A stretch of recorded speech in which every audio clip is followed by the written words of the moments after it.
En el Evangelio de Mateo, el capítulo 6, el versículo 33, nos da unas recomendaciones, Señor Jesucristo, que es muy importante en nuestra vida. Él nos dice que debemos buscar primeramente el reino de Dios y su justicia. Primeramente, imagínense ustedes lo que significa buscar primeramente el reino de Dios y su justicia. Y todas las cosas serán añadidas. Antes de ese pasaje, el Señor Jesucristo menciona pues que la gente busca comida, abrigo, lujo, placeres, trabajo, dinero, pero lo más importante en nuestra vida es buscar el reino de Dios y su justicia, y todas esas cosas nos serán añadidas. Tengan ustedes un cordial saludo. Vamos a continuar con el tema de esta práctica. Estamos en la Universidad Mayor de San Andrés, en la Facultad de Medicina, Enfermería, Nutrición y Tecnología Médica. Nuestra cátedra es la de Anatomía Humana y Neuroanatomía. Estamos analizando los pares craneales, el sistema nervioso autónomo y el plexo cervical. El que habla es el doctor José María Ortiz Rodríguez, docente titular emérito de la Cátedra de Anatomía, especialista en anestesiología y psicopedagogía y actual presidente de la Asociación Boliviana de Anatomía. El 11º par craneal espinal o accesorio es un nervio completamente motor. Sin embargo, tiene componentes sensitivos que vienen de las astas posteriores de los ganglios raquídeos de la médula espinal. El origen real motor se localiza a nivel del bulbo en el núcleo ambiguo, en la parte inferior del núcleo ambiguo. A nivel de la médula se encuentra a nivel de las astas laterales de los primeros 5 o 6 segmentos. Estas raíces ascienden por el conducto raquimedular, pasan por el foramen magnum y se unen a las raíces que están partiendo del núcleo ambiguo, y después de haber hecho un trayecto en el espacio subaracnoideo, van a salir del cráneo por el foramen yugular, como vamos a ver un poco más adelante. Y aquí está precisamente el origen real sensitivo. El origen real sensitivo del nervio espinal se localiza en los ganglios raquídeos dorsales, correspondientes también a los primeros 5 o 6 segmentos medulares cervicales. De esta manera, formado este nervio y formadas estas raicillas medulares, ascienden y a este nivel, que es el foramen magnum, ingresan en la cavidad craneana para unirse a las raicillas provenientes del núcleo ambiguo, que son estas, y formar el nervio espinal, que se dirige en el interior del tejido subaracnoideo, entre el tubérculo occipital interno y el flóculo, hacia el foramen yugular, donde está junto con el nervio vago, y separados del nervio glosofaringeo por este ligamento yugular. El origen aparente del nervio espinal se encuentra pues precisamente en la parte inferior del surco retroolivar y en la parte lateral, en el surco posterolateral de el bulbo y de la médula espinal. Aquí tenemos precisamente las raicillas vulvares y las raicillas espinales, todas estas. Ahí está el ganglio raquídeo dorsal, que están conformando este 11º par craneal, que se dirige al foramen yugular, y junto con el vago y el espina y el glosofaringeo están emergiendo. Separado el glosofaringeo de estos dos nervios por este ligamento yugular. Habíamos mencionado que en el espesor del tejido subaracnoideo y en la médula espinal, también en el tejido subaracnoideo, inmediatamente por detrás de las raíces nerviosas, asciende este nervio para penetrar en la cavidad craneana y luego salir del cráneo por el foramen yugular, manteniendo íntimas relaciones de proximidad con el 9º par craneal, con el 10º par craneal y con la vena yugular interna, ¿no? Ahí está nuevamente el foramen yugular, por donde está saliendo de la cavidad craneana el foramen yugular, y aquí está una ampliación del mismo. La parte anterior es esta, donde se encuentra el seno petroso inferior y el glosofaringio, y la parte posterior es esta, donde el ligamento yugular está separando en dos compartimientos la salida de estas estructuras, la salida de la vena yugular interna, el nervio vago y el nervio espinal en la parte externa, más o menos a este nivel. Como habíamos mencionado, pues el ligamento yugular está separando el glosofaringio del vago y del espinal, y ahí está nuevamente el foramen yugular visto por delante, y precisamente esta parte que es más ancha es la que va a dar salida a la vena yugular interna, al nervio vago y al nervio espinal lateralmente. Y aquí tenemos la salida precisamente del nervio espinal, y podemos apreciar que el nervio espinal, por medio de sus ramas internas, ahí está, inmediatamente sale del foramen yugular, proporciona su rama interna al vago, y estas ramas internas son las que van a dar la inervación a los músculos de la laringe. Y esta es la rama externa que se va a dirigir al esternocleidomastoideo y al trapecio. Ahí los tenemos, a esos dos músculos, el esternocleidomastoideo, óculo cefalogiro. El nervio espinal se localiza por delante o lateralmente a la vena yugular externa, y luego pasa entre los músculos del diafragma estíleo para ingresar en el espesor del músculo esternocleidomastoideo, y luego descender por fuera del elevador de la escápula hasta ingresar al músculo trapecio. Cuando existe alguna lesión del nervio hipogloso o del nervio espinal, ya sea por el trabajo de parto o por algún traumatismo, pues puede ocasionarse contractura muscular en el esternocleidomastoideo, lo cual es muy doloroso, y a esta contractura pues se le conoce con el nombre de tortícolis. Aquí vemos una tortícolis congénita real en este paciente, en el que está contracturado el esternocleidomastoideo. Ahora, esta contractura puede deberse a lesiones musculares directamente, además de que puede ser ocasionada por una lesión nerviosa del nervio espinal.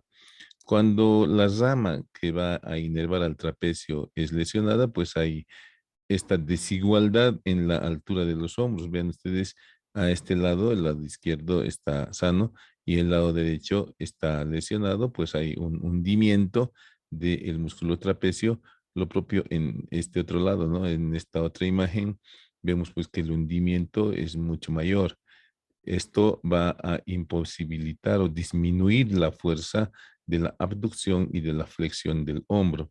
En el caso de la tortícolis, pues disminuye el movimiento de rotación de la cabeza.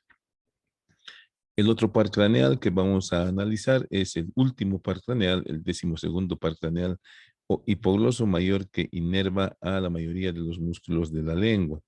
El nervio hipogloso mayor, 12º par craneal, tiene su origen real motor en el núcleo del hipogloso mayor, que se encuentra en la parte superior del bulbo, a nivel del triángulo inferior del piso del cuarto ventrículo. Sin embargo, recibe algunas fibras sensitivas de los nervios raquídeos, que son prestadas para dar inervación a la parte posterior de las meninges desde el punto de vista sensitivo. Mantiene también relaciones de unión con el plexo cervical, con la cadena simpática cervical, ¿no? Y con el plexo cervical, además, por medio de esta rama, que es la rama descendente del hipogloso, que se une a la rama descendente del plexo cervical para formar el asa del hipogloso, que va a ir a inervar a todos los músculos infraioideos, excepto al tiroideo. Ahí tenemos una imagen, una foto de nuestras disecciones, donde hemos remarcado el ala blanca interna o ala del hipogloso, que se encuentra en el triángulo inferior del piso del cuarto ventrículo y que corresponde en profundidad al núcleo de origen real motor del hipogloso mayor. El origen aparente, pues, es en el surco preolivar. Aquí está nuestra disección, donde estamos viendo las fibritas del hipogloso mayor. Y aquí tenemos esta otra imagen, donde estamos viendo el surco bulbo protuberancial, la oliva vulvar y ahí está el origen aparente del nervio hipogloso mayor. El hipogloso mayor después se dirige hacia abajo y hacia adelante, pasando cubierto por los músculos suprayoideos y está llegando, como verán ustedes, a la parte lateral de estos músculos genioglosos. Forma parte de los triángulos eh, hipogloso ioideo, ¿no? Hipogloso ioideo y del triángulo de Beckler y de Pirogov. Y aquí estamos viendo esta imagen real del nervio hipogloso con su rama descendente, y esta es la rama descendente del plexo cervical que se une a la rama descendente del hipogloso en la cara externa de la vena yugular interna, un poco por arriba del tendón intermedio del homoioideo que aquí está separado, y de esta asa del hipogloso están saliendo las ramas nerviosas para los músculos infraioideos, excepto el tiroioideo que tiene una rama directa del hipogloso. Entonces habíamos mencionado entre las ramas colaterales un ramo meningio que va a emitir sus terminaciones al núcleo del trigémino, está dando inervación termoalgésica, algunas ramas vasculares para las arterias que están próximas, y va a dar ramas musculares al músculo tiroideo, al músculo iogloso, al músculo estilogloso, al músculo genioideo y al resto de músculos linguales. El asa del hipogloso que ya hemos mencionado va a dar inervación al homoioideo, al esternocleidoioideo y al esternotiroideo. Cuando hay una lesión del hipogloso mayor, pues la lengua se desvía hacia el lado sano, puesto que el lado lesionado va a carecer de fuerza. Entonces, la función del hipogloso mayor es muy importante, puesto que la movilidad de la lengua nos facilita una correcta articulación de las palabras, obviamente junto con los movimientos de los labios y las vibraciones de las cuerdas vocales. Por estas razones que a nivel del lóbulo frontal existe un centro que va a coordinar todas estas actividades por medio de estos pares craneales. El plexo cervical se encuentra en la parte lateral profunda y superior del cuello. Se origina de las ramas anteriores de los nervios cervicales 1, 2, 3 y 4. El nervio cervical 1 se une a la rama ascendente de cervical 2 y forman un asa llamada asa del atlas. La rama descendente del nervio cervical 2 se une a la rama ascendente de cervical 3 y forman el asa del axis. La rama descendente de cervical 3 se une a la rama ascendente de cervical 4 y forman el asa cervical. Tiene una comunicación importante el nervio cervical 4 con cervical 5 y forma pues ya parte del plexo braquial, el nervio cervical 5. Así conformado, el plexo cervical nos va a presentar ramas motoras profundas que se conocen con el nombre de plexo cervical profundo, ramas sensitivas superficiales que se conocen con el nombre de plexo cervical superficial, y ramas anastomóticas o de unión. Ahí estamos viendo una imagen real del plexo cervical, cervical 1, cervical 2, cervical 3, cervical 4 y las correspondientes asas, asa del atlas, asa del axis y asa cervical. Estamos viendo allá de fondo al nervio espinal, al nervio accesorio espinal o 11º par craneal en dirección hacia el trapecio, en relación con el elevador de la escápula. Y debajo del plexo cervical estamos viendo esta íntima relación con el plexo braquial. Estamos viendo en esta imagen la cadena simpática cervical que presenta ramas anastomóticas con el plexo. Este es el nervio vago y aquí tenemos remarcado el nervio frénico, que es una de las ramas más importantes del plexo cervical profundo. Este nervio frénico se dirige hacia el tórax en la cara anterior del músculo escaleno anterior, en la misma vaina aponeurótica del escaleno anterior y penetra en la cavidad craneana, o perdón, en la cavidad torácica a través del orificio superior, inmediatamente medial a las inserciones del escaleno anterior, en el tubérculo del escaleno anterior, en la primera costilla. El nervio frénico se dirige entre la pleura y el pericardio en el tórax hasta el diafragma. El nervio frénico es un nervio mixto y al pasar entre la pleura y el pericardio va a dar ramas sensitivas. Ahí estamos viendo una imagen real del nervio frénico del lado izquierdo y aquí está el del lado derecho. Al llegar al diafragma, pues va a dar sus ramas motoras para la inervación de este músculo. Estas fibras se originan en el segmento cervical 4 y luego perfora el diafragma y va a dar inervación al peritoneo de la cara inferior del diafragma, a los ligamentos del hígado, a la vena cava superior y a la glándula suprarrenal del lado izquierdo desde el punto de vista sensitivo. Las ramas profundas del plexo cervical, que aquí lo tenemos, van a inervar a los músculos rectolateral, a los intertransversarios, al recto de la cabeza, al largo de la cabeza, al largo del cuello que hemos visto en las anteriores prácticas, a los músculos escaleno anterior, escaleno medio, al angular y al romboides.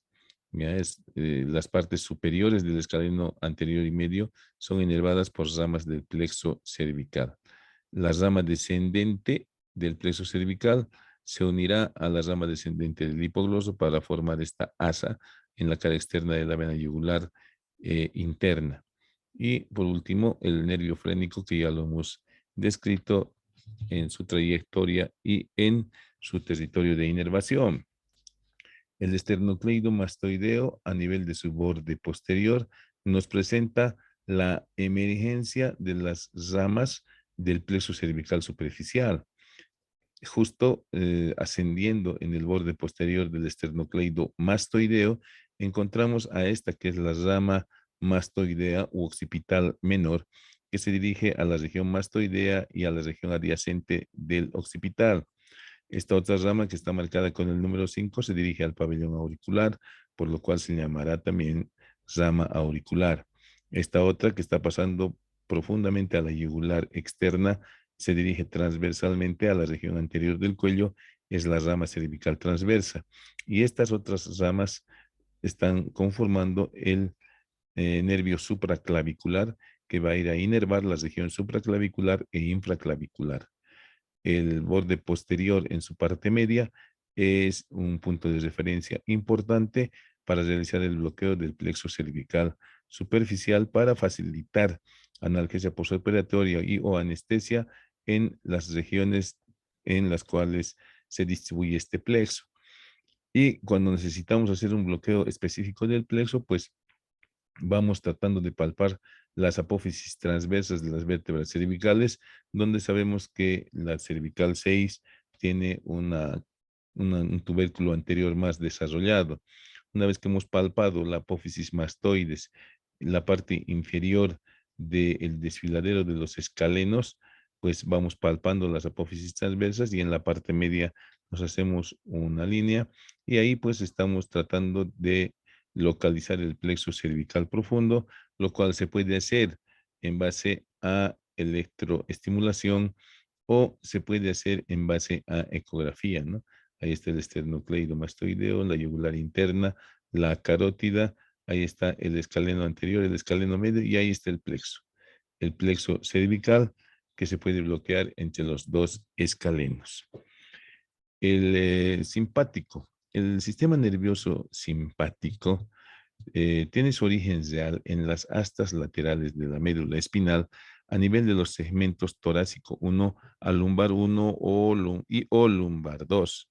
Estas neuronas organovegetativas de las astas laterales del núcleo intermedio lateral de la médula espinal se van a entremezclar, por decir así, con las ramas motoras que salen de las astas anteriores y por las raíces motoras se dirigen, ¿ya?, hacia el nervio raquídeo y por el nervio raquídeo llegan a los ganglios nerviosos simpáticos paravertebrales.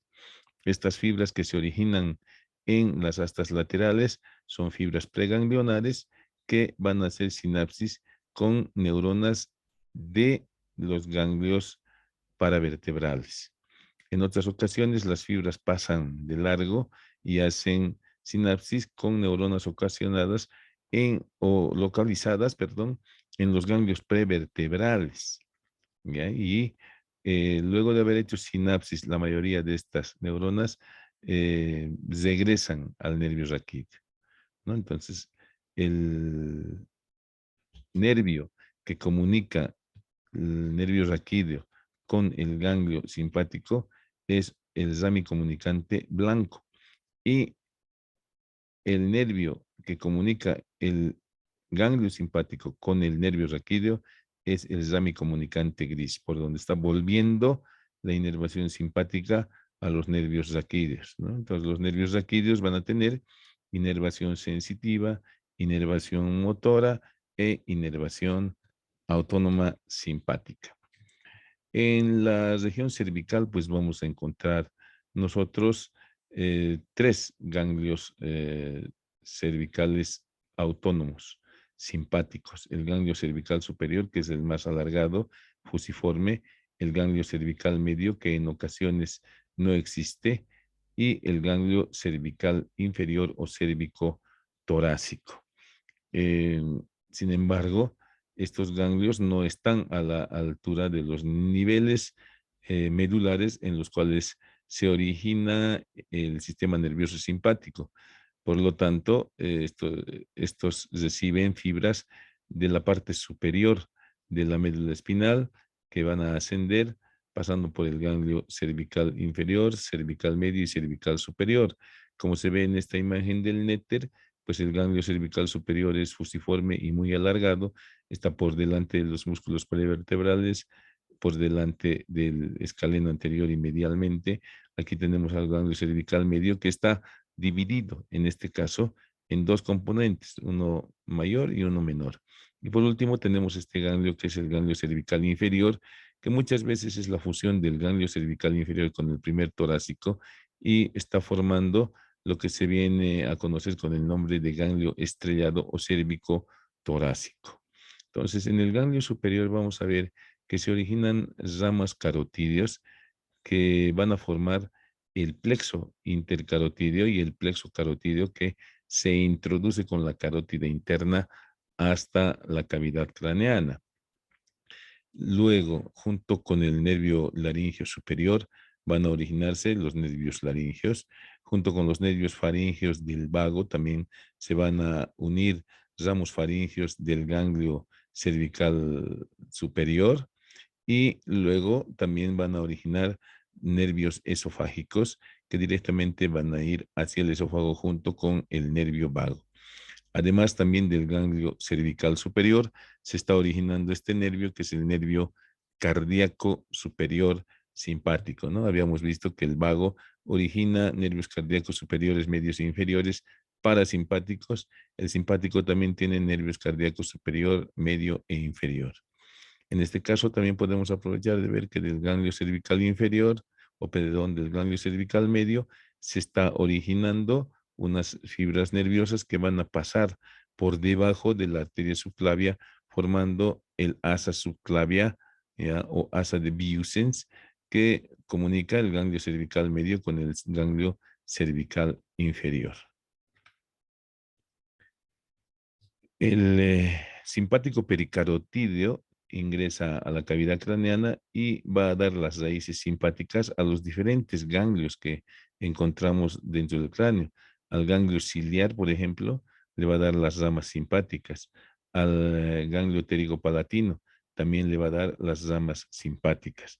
No nos olvidemos que del ganglio ciliar parten fibras nerviosas con componentes parasimpáticos para la meiosis y simpáticos para la midriasis, parasimpáticos para la acomodación de la lente o cristalino. Y ahí tenemos precisamente el ganglio pterigopalatino. El ganglio pterigopalatino también recibe una raíz, ahí está, del ganglio cervical superior, que proviene del plexo simpático pericarotídeo.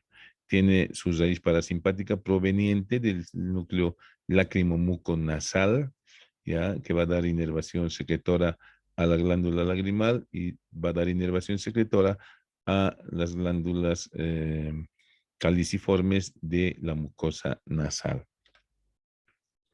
Aquí tenemos a nivel de los 3 primeros segmentos del simpático torácico, se encuentra un centro que es el centro ciliar que emite sus prolongaciones nerviosas hasta el ganglio cervical superior y por vía plexo pericarotídeo estas fibras nerviosas simpáticas llegarán al ganglio oftálmico para inervar al músculo radiado del iris y al músculo de la acomodación, es decir, al músculo ciliar. Y ahí tenemos el ganglio esfenopalatino que está recibiendo al nervio vidiano que está llevando las ramas provenientes del núcleo lacrimomuconasal y la raíz simpática que proviene del plexo simpático pericarotídeo para luego distribuirse en la mucosa nasal y en la glándula lagrimal. Del mismo modo, este ganglio submandibular recibe las fibras simpáticas provenientes del plexo simpático pericarotídeo. Ahí tenemos el ganglio cervical medio que va a dar ramas a la glándula tiroides por medio de estas pequeñas uniones a la arteria tiroidea inferior, ¿sí? Y también a ramas vasculares para la arteria tiroidea inferior. Del ganglio cervical medio se desprende el nervio cardíaco medio. Y del mismo ganglio cervical medio se desprende esta rama anastomótica que al unirse con el ganglio cervical inferior forman el asa de Busens. El ganglio cervical inferior se localiza en una región denominada fosita suprarretropleural, que está limitada por la cúpula pleural por delante, por los ligamentos cérvico pleural, vértebro pleural, vértebro costopleural, que están delimitando una región en forma de fosa, la fosita suprarretropleural, donde se aloja el ganglio cervical inferior. Ahí estamos viendo la cúpula pleural, ahí está la cadena simpática, este es el ganglio cervical medio, ahí se retira el pulmón y nos queda solamente la pleura, la cúpula pleural. Retiramos la cúpula pleural y en la fosita suprarretropleural localizamos al ganglio cervical superior, ganglio simpático cervical superior. El ganglio estrellado nos va a dar algunos nervios importantes vasculares para la vasoconstricción y vasodilatación de la arteria subclavia, de la arteria carótida y un nervio importante, el nervio vertebral, que acompaña a la arteria vertebral en su trayecto hacia el interior del cráneo por los agujeros transversos. Y además nos va a proporcionar el nervio cardíaco inferior. Cuando el simpático cervical, especialmente el ganglio estriado, se lesiona, puede haber pues una vasodilatación. Vean ustedes, en este caso está la vasodilatación, puesto que no hay el simpático que produzca la vasoconstricción reguladora. Entonces, esta es una mano normal y esta es una mano en la cual se ha lesionado ese ganglio.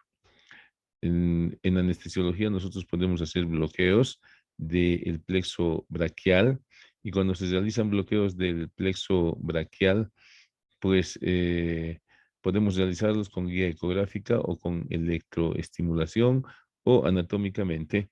Sin embargo, la proximidad del plexo braquial con el ganglio cervical inferior va a hacer que este se bloquee y nos ocasione el síndrome de Claude-Bernard-Horner. En este caso, el síndrome de Claude-Bernard-Horner está a este lado, es el lado izquierdo, donde vemos en primer lugar ptosis palpebral, debido a que el músculo de Müller que está inserto en el tarso superior. Es un músculo liso inervado por el sistema nervioso simpático. Al estar bloqueado el simpático, pues el párpado cae. Hay una vasodilatación y el globo ocular parece que estuviese hundido.